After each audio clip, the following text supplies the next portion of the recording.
Hi, my name is Tangie Christmas, and today I'm going to speak with you about the impromptu speech. Dun dun dun dun. You know, the impromptu speech is the type of speech that strikes fear in the hearts of men, and for good reason, because it is scary to speak without any preparation. But some of the things I want to talk with you about today will give you tools that you can put inside of your little public speaking toolbox that will aid you in being able to manage a situation like that. Now, you may never love it or ask for it, but if you have these tools, you will survive it. So let's get started. When it comes to speaking, any speech that you take on, you'll have a better chance of managing well if you look at three basic things: the I, the B, and the C's of public speaking. Okay? I represents introduction, B, body, C, conclusion. Now, the rules that govern good introductions and conclusions in an impromptu speech differ from what's required for a regular speech. Why? Because you didn't have time to prepare. When it comes to the introduction for an impromptu speech, what a speaker has to be mindful of is how best to get into their thoughts efficiently, how to get into their thoughts efficiently and effectively. This is what I recommend that you do. That you come up with an opener and use a simple method of introduction that is basic and general. Okay? You also need to come up with a method of conclusion and a clincher that is also basic and general. Now you may say, well, Tangie, what do you mean by opener? What do you mean by method of introduction, method of conclusion, and clincher? I'm going to clarify for you what your options are for those in just a minute. Hopefully, if you're watching this video and you're a member of my class, you have this PowerPoint in your possession. It really helps in following my thoughts about how to manage this type of speaking. But if you don't, follow along. I'm going to try to share the information with you in a manner that will still make it reasonable for you to take in. An opener and a method of introduction, a method of conclusion, and a clincher, they need to be basic and general because you need them to be able to fit with any body of information that you've been asked to speak about. Now, you may say, well, Tangie, I don't have anything to share with people. That's not true. I want to dispel this fallacy that when you're asked to speak in an impromptu situation that you won't have anything to share.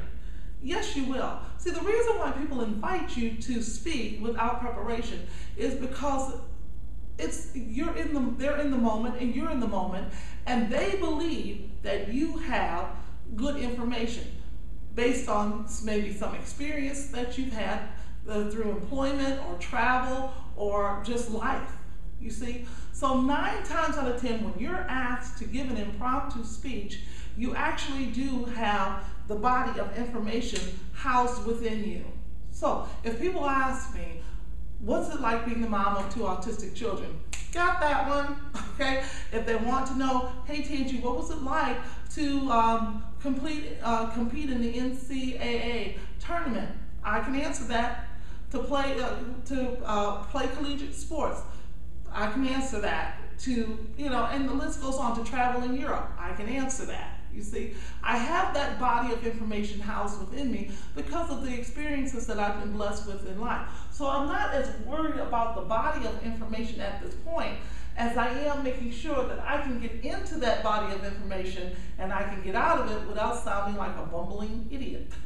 Okay, so let's continue. So I want an opener a method of introduction, a method of conclusion, and a clincher that helps me to achieve that. All right, so that being said, what is an opener? What do we mean by an opener? Well, I'm glad you asked. An opener is a general statement that gets you started into expressing your thoughts. In your handout, on the back of the first page, I provide you with a list of basic greetings or openers that you can use. I'm going to put that up on the document camera right now so that it's easier for you to take in. In your world, your handout contains these things, and while I let the technology catch up with us, it contains a prospectus on the impromptu speech on the front, and then that tells you how long you're expected to speak and whatnot. I can tell you that for this speech, I'm expecting you to speak about 1.5 minutes. I also want you to know that I will give you your topic on the spot, but the type of topics I'm going to have you speak to will be topics that are like anything that you would discuss when you're out with friends. For instance, who hasn't had a discussion about what they would do if they had $1 million, okay? Who hasn't thought through what they would do if they were stranded on a deserted island, or if they could be famous, what they'd want to be famous for? These are the types of questions that you'll actually get in class related to this assignment.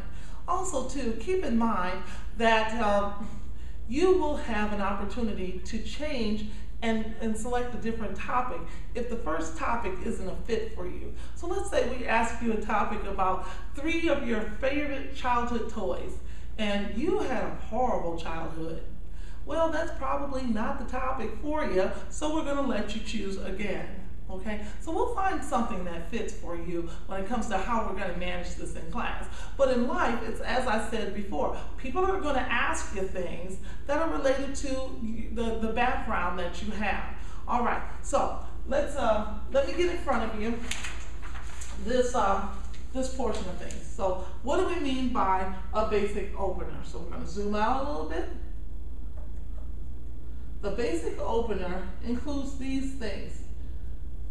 Something simple, like referring to the time of day, can be very effective in opening your thoughts on a particular issue. So you can start with something basic like good morning, good afternoon, or good evening. You could say something like hello, you see, or hello and good evening, you see. But something basic to just open things up, that's what we're shooting for here. Okay? Don't make it overly complicated, because you want it to be something that you remember and make use of very, very quickly. Then, when it comes to a method of introduction, there are several that you can pull from. Okay?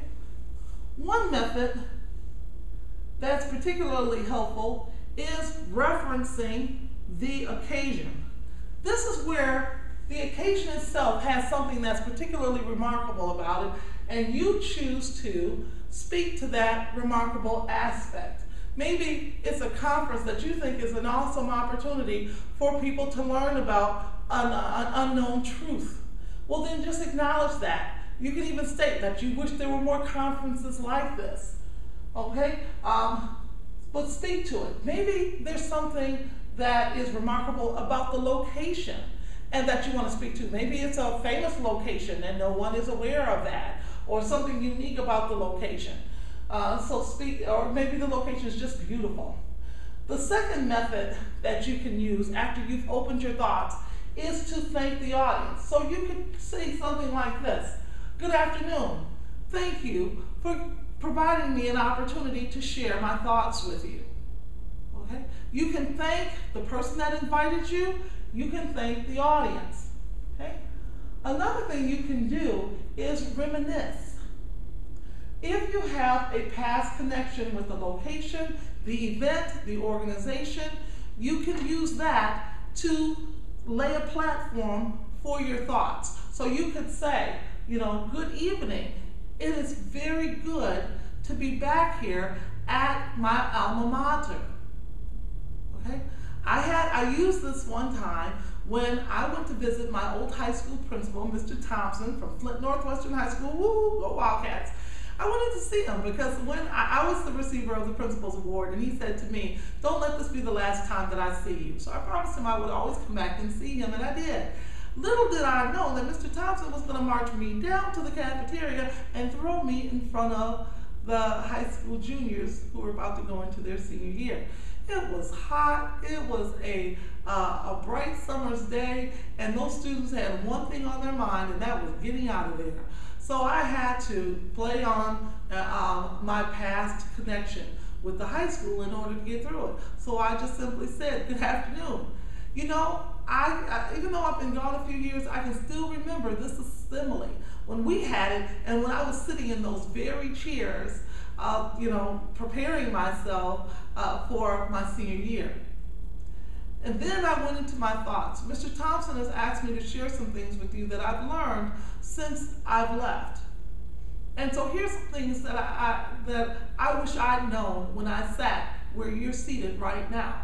And then I went on to share the body of information that I had for them, and then moved into my method of conclusion that we'll talk about in my clincher, okay? You can also reintroduce yourself or provide clarification. Let me see if I can get the focus on this a little better. I really strongly recommend that you prepare one of these, okay? You're going to run into situations from time to time where people will, due to no fault of their own, ask you to do things that you don't have, to speak to things that you don't have a background in. So what do? Well, you need to learn how to reintroduce yourself and clarify whatever needs to be addressed. So sometimes I would get in a venue and I'd have people ask me to speak about an institution that they thought I attended, or ask me to speak about a sport that they thought I participated in, or mispronounce my name, just butcher the whole thing right on up. And this method of reintroducing and clarifying things has really pulled me through. So it goes something like this. Good afternoon.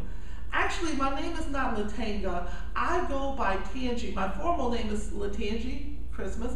I go by Tangi. So you can just feel free to call me that. I never attended Western Michigan University, although it's a fine institution, and I have lots of friends who attended there. I actually attended Central Michigan University. I don't actually teach at Washtenaw Community College. I teach at St. Clair County Community College. Oh no, I don't teach business. I actually teach speech.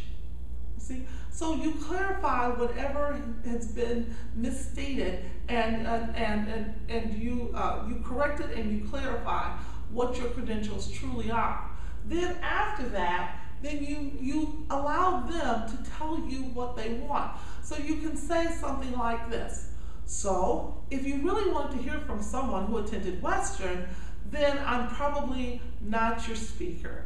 Or if you wanted to hear about business, then, and I teach speech. I have a background in business. I could say some things, but really it's not as good of a fit as speaking about speech would be. And so then after you've clarified things and you for them, then you simply give them the option to tell you what they want next. So you tell them, you say it, and then you pause. And they'll either tell you, well, we'd like to hear what you have to share on information that you actually have, or they'll excuse you, at which point you can smile and walk away.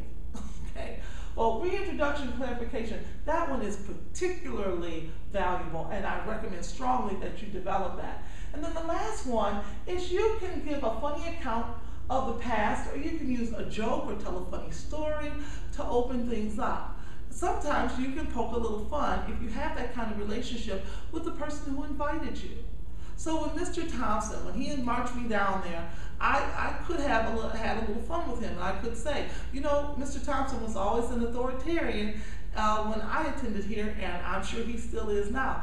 So so when he tells you to speak, you speak, because how many of us know that what Mr. Thompson wants, Mr. Thompson gets? You know, I could have had fun at Mr. Thompson's expense if I wanted to. A friend of mine, Kim, asked me to MC, well, she called me up to MC her mother's 85th birthday party. That was wonderful, except for one thing. She forgot to ask me. So I'm sitting there getting ready to shove a piece of cake in my mouth, and before the start of the program. And she said, so emceeing for us this evening is my very good friend, T.G. Christmas. And I'm sitting there going, you really didn't do this to me. And so I got up and I used a funny story about Kim flying a little bit by the seat of her pants from time to time. And we had, the crowd and we had a little fun with that, okay? So an opener, a basic opener, starting with good morning, good afternoon, good evening, or hello, will open things up. Then you use one of the methods of introduction and you are ready to get into the body of information. We'll deal with what we're to do with the body of information in just a minute, but I'd like to go into how you would conclude a thing. After you share the body of information that you're going to speak on, you need to prepare to conclude. And so, how do you conclude? Well, you use a simple method of conclusion, and you'll find these at the bottom of your handout, and then you incorporate a clincher.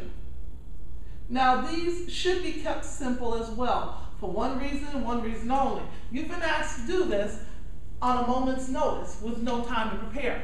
Don't make it overly complicated, because that becomes particularly risky and could result in a less than favorable performance. So what are some methods of conclusion you can use? You'll find that some of the methods are similar to what you could use to open up a speech. For instance, if you had a great opening and you just want to restate it at the end, maybe a quote came to mind and you want to reiterate that quote, you can simply summarize what you used to open up your thoughts, okay? So you can say, and once again, to quote, a famous, literary artist, blah, blah, blah, and blah, blah, blah. Thank you very much. And you're done. You could thank the audience for listening. You could thank the host or hostess who invited you at the end of the presentation. There's nothing wrong with that. You could reintroduce yourself at that point and make certain that they know your credentials in case they have questions for you at that time, at that point in time. So if you say, okay, so once again, my name is Tangie Christmas, and you can find me on the campus of St. Clair County Community College. So you can use that as your method of conclusion, and then have a clincher. You've been a wonderful audience, thank you. And you're done. You can invite questions, but if you invite questions, you need to be mindful of these factors. One, be honest. Don't fabricate and give them an answer that isn't true. Number two, if you don't know the information, you just don't know it. Just say, it's beyond my area of expertise on this. I'm sorry, I cannot answer that question. It's beyond my area of expertise. You can simply, number two, do not make promises you can't keep. So if you're not going to get back with them, then don't promise and tell them that you are. Because you'd hate to be somewhere else and have that person approach you and say, oh yeah, you said you were going to get back to me at such and such, and you never did. So don't do that, okay? And number three, if a question is too personal and you don't want to answer it, just simply say, I'm really not comfortable with disclosing that type of information, and move on, you see? And number four, make sure that you are respectful of the time frame. So if they're on a really tight schedule, don't invite questions if there's not time to really field them and answer them. Instead, tell them, use the one up above, and tell them where they can reach you if they have more questions. Okay, you can close by reminiscing about your past connection at that point. If when I spoke to the juniors at Flint Northwestern High School those years back, I simply, I used reminisce to go into it, and then I reminisce to come out of it. I said, so once again, it's good to be back home, to be back home. And then I just said as a clincher, go Wildcats, and I was done. I reminisced about being there, having been there years ago, and I reminisced on the way out, and it worked just fine for that group. And lastly, you can extend warm wishes towards your audience related to their future well-being. See? And so these are all wonderful methods. Developing a couple of them and having them in your toolbox is very wise. Now you'll notice in your handout that I have provided space to the right of these. I've done that so that you can develop a couple of methods of introduction and a couple of methods of conclusion for your toolbox. Now, I am willing to reward you for doing this. I will give you bonus points for 2 methods of introduction and 2 methods of conclusion. But they have to be thoroughly developed and they have to be basic and general. Don't make it, now for some, they'll put in a topic just to kind of, to open up their thoughts so that they can do this, and then they will remove the topic and remove any reference to the topic. You're welcome to do that, but just develop 2 methods of introduction, develop 2 methods of conclusion based on the techniques that I've rendered to you. Can you combine them? Yes, you can. But again, I caution you, do not make it overly complicated because trying to remember it then becomes more of a challenge. Now, I neglected to deal with the clincher. I want to make sure that I don't do that. So let's go down to the clincher or the closer at the bottom of the sheet. There are several that you can make use of. So let me get this before you. All right. What can we use? Well, you can simply tell the audience that it has been a pleasure speaking with them. You can also say that you've enjoyed speaking with them. You can tell them that they have been a wonderful audience. All of those things can be a final statement that you make when you're done sharing your thoughts. So, you can say, boy, it's good to be back in Flint, at Flint Northwestern High School. I chose to use as a clincher, go Wildcats, because that was a cliche. That was a statement that they were all familiar with. But I could simply say, you have been a wonderful audience. And I could walk off right after saying that. I can walk off after saying, thank you very much for your time and attention. I have truly enjoyed speaking with you. And make that my final statement. You see? But whatever I choose to use, I want to get it in my toolbox ahead of time. And I want to practice it, so that I can remember to access it and make use of it on a moment's notice. Now, lastly, how do we deal with the body of information? How do we manage the body of information when we are asked to share without a lot of preparation? This is where we look at the middle of the handout, called Managing the Body. Pace yourself. Basically, that's what you want to learn how to do. You want to learn how to pace yourself, but we spell pace a little differently. I spell pace, P-A-S-E, P-A-S-E. Let me zoom out a little bit so you can get a better look at what we're talking about here. I know that makes the lettering a little small, but again, if you have the handout, it will help you. The first thing you want to do is to pay attention. You want to take, so I recommend that upon hearing that someone's going to have you speak, take a deep cleansing breath in through the nose and out through the mouth. This will help to lower your level of anxiety and help you to focus. Focus is important. Why do you need to pay attention? Well, because you need to make sure that you answer directly. That's the A, answer directly. Get on the topic that they want you to speak on and stay on that topic. A lot of times when people get nervous, they get tempted to get into a pet topic. So I had a gentleman in one of my classes. He was a lovely individual, but he loved cars. And so no matter what topic he had to choose from, he would always talk about cars.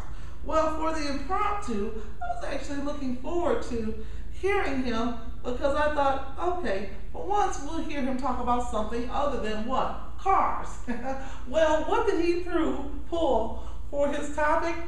He pulled his dream home. And he started out by telling us that in his dream home, he had a large garage. And in that garage, there were what? Cars. And for the rest of the minute and a half, we were back to hearing about cars. Be very careful, to not get drawn away into your pet topic. I mean, I love my children, Nehemiah and Adriana. I could talk about them all day, but people don't always want to hear about them. If they've asked me to talk about my travels in Europe, they don't want to hear about Nehemiah and Adriana. They weren't around then. They want me to talk about what? Europe. So you want to pay attention, but then you want to answer directly. Stay on topic, okay?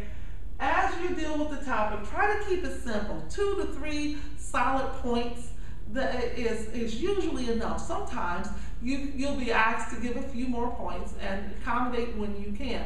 But keep it to a simple 2 to 3 topics. Keep it simple, sweetie. And as you deal with each one, you want to do what we refer to in the E, is that you want to effectively elaborate. Give the people enough information to give them a full picture of what you're talking about. If you're talking about Europe, Europe is wonderful. Describe Europe. Tell them about the feel and the taste and the people. Talk to them about the things that you found to be most remarkable about Europe. Help them to see what you saw. You see, now I'm not saying you want to go overboard with that, but you certainly don't want to be so vague in general that they really don't know any more than they did before you started to address the topic. So if all I said about my travels in Europe is that it was really cool and I had a great time and it was a lot of fun and everybody should do it, that's not enough elaboration to really truly broaden a person, you see.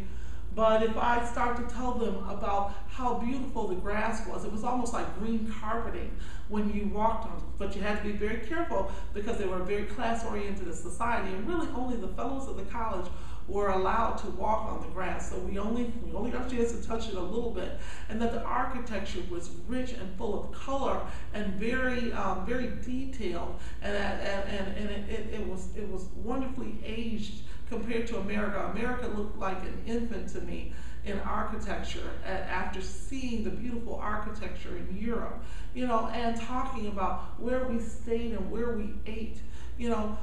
People, in doing that, people took the journey with me, and that's what I want for them if I'm going to take up their time. So let's summarize. So here's what you want to do. You want to develop some basic introductions and conclusions that help you get into your thoughts and get out of your thoughts. When we break this down, keep in mind that what we're talking about here is an opener and a method of introduction and a method of conclusion and a clincher. And when we talk about the body of the speech, what we're speaking to is pacing ourselves so that we take our topic and we represent it in an effective manner. Pay attention, stay on topic, keep a short and simple format to what you're sharing, and effectively elaborate. If you do these 4 things, pay attention, answer directly, keep it short and simple, and effectively elaborate, then you're going to find that you're able to manage any type of speaking situation that might come upon you in the moment. Keep in mind that moments happen for more than just one reason. This is my final thought for you on this. Sometimes they happen because people will ask it of you. But sometimes impromptu speaking will happen because the cause that is important to you has to have representation in the moment. I was at a meeting one time where the school board needed to decide whether or not they were going to combine my child's classroom. My youngest child, being that she's autistic, that has far-reaching implications for her. I couldn't decide at that moment that I was too frightened to stand up and speak. I had to decide to stand up and represent my child and her needs. If you take the time to develop this tool set, it will help you get through situations like that. I know it just seems like a bunch of antics and tricks, but it really isn't. I encourage you to take the time to develop these tools and refine them and put them in your toolbox so that when you face a moment of truth, you're able to do so and represent it well. I thank you for your time and attentiveness, and I'll look forward to talking to you more about the impromptu speech upon my return.